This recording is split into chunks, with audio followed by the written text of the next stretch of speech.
Ouais, une de plus. Et oui, les amis, la crise bancaire n'en finit plus de s'élargir. Alors, vous avez dit que tant que cette crise bancaire n'était pas finie, c'est-à-dire que tant qu'on n'avait pas vraiment fait la liste de toutes les banques sur le point de collapser, de s'effondrer, bah le marché ne peut pas avancer. Il faut... Mais c'est bien, c'est une purge. Sauf que là, on parle de la Deutsche Bank. D'accord? La Deutsche Bank qui s'était déjà illustrée, comme l'a fait remarquer si bien je ne sais plus qui sur Twitter, sur mon Twitter, eh bien, qui s'était fait illustrer dans l'affaire des subprimes, en 2008. Et oui. Alors, qu'est-ce qui s'est passé? Eh bien, on va voir sur le site métamorphose47.com. Mais j'en vois qui sont pas abonnés à métamorphose47.com. Dédé. Regardez toutes les news. C'est là que ça se passe. Tu vas voir, les Britanniques, regardons sur l'achat d'Activision par Microsoft. Le ministère américain de la Justice enquête sur Crédit Suisse et UBS. Les actions bloquent, toujours dans le rouge après le rapport Hindenburg Research.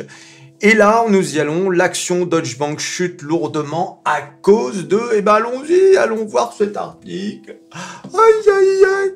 Vendredi, les actions bancaires européennes ont connu une baisse significative, en particulier Deutsche Bank et UBS Group, alors que montaient les inquiétudes de constater que les pires problèmes du secteur depuis la crise financière de 2008 n'avaient pas encore été résolus. Deutsche Bank chute pour la 3e journée consécutive, perdant plus de 14% suite à une forte hausse du coût d'assurance des obligations de la banque allemande contre le risque de défaut. D'accord? Alors on va voir de quoi il s'agit, mais d'abord on va regarder l'action Deutsche Bank. Vous avez vu, on était quand même descendu vachement bas, on est remonté en fin de séance. D'ailleurs tout le marché remonte en fin de séance. Voilà. Mais regardez, donc là aujourd'hui on a clôturé à moins 8,53. En 5 jours on est à moins 2,95. Mais en un mois, la Deutsche Bank a perdu 26%. D'accord? 26%. Et depuis le début de l'année, presque 22%. D'accord? Donc, c'est un gros morceau, la Deutsche Bank. SVB, à côté, c'est du pipi de chat.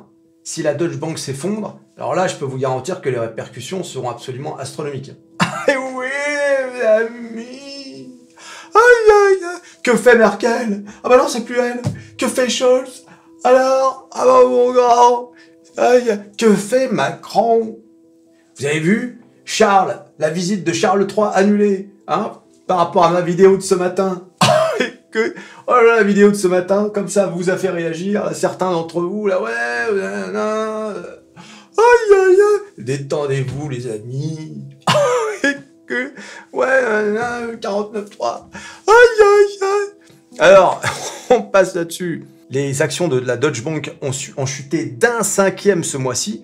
Et le coût de ces swaps sur défaillance de crédit, les fameux CDS, les swaps sur défaillance de crédit, c'est ce qu'avait utilisé Michael Burry, raconté dans l'histoire de The Big Short, pour shorter le marché des prêts immobiliers. D'accord? Donc en fait, qu'est-ce qu'on apprend? Le coût des swipes sur défaillance de crédit pour la Deutsche Bank a bondi vendredi à son plus haut niveau en 4 ans. Qu'est-ce que ça veut dire? Ça veut dire que la Deutsche Bank inspire de moins en moins confiance. D'accord? Et encore une fois, la Deutsche Bank, c'est un gros morceau. C'est pas la SVB, qui était déjà... vous avez vu la secousse mondiale pour la SVB. Alors la Deutsche Bank, je vous en parle même pas. Et oui, amis! Le secteur bancaire mondial a été ébranlé depuis l'effondrement soudain de 2 banques régionales américaines au début du mois, les inquiétudes se propageant rapidement. Vous lirez l'article, parce que ça parle également d'UBS, de Crédit Suisse, et de Janet Yellen. Voilà, une fois de plus, le marché est ébranlé par les banques. C'est incroyable. On a l'impression qu'ils apprennent rien, quoi. D'accord? 2008, c'est pas il y a 2 siècles. C'est ça qui est incroyable. Et oui! Et encore la Deutsche Bank! C'est ça le pire. Alors bien évidemment, ça a pesé. Ça a pesé sur le marché, notamment le CAC 40, regardez. Le CAC 40, qui a fait une descente aux enfers, on est descendu à 6950, pour revenir, fort heureusement, on a clôturé au-dessus des 7000, in extremis, ce qui est bien, tant mieux. Et puis, les marchés américains, regardez, alors là, on n'a pas encore clôturé, on clôture dans à peu près 3/4 d'heure.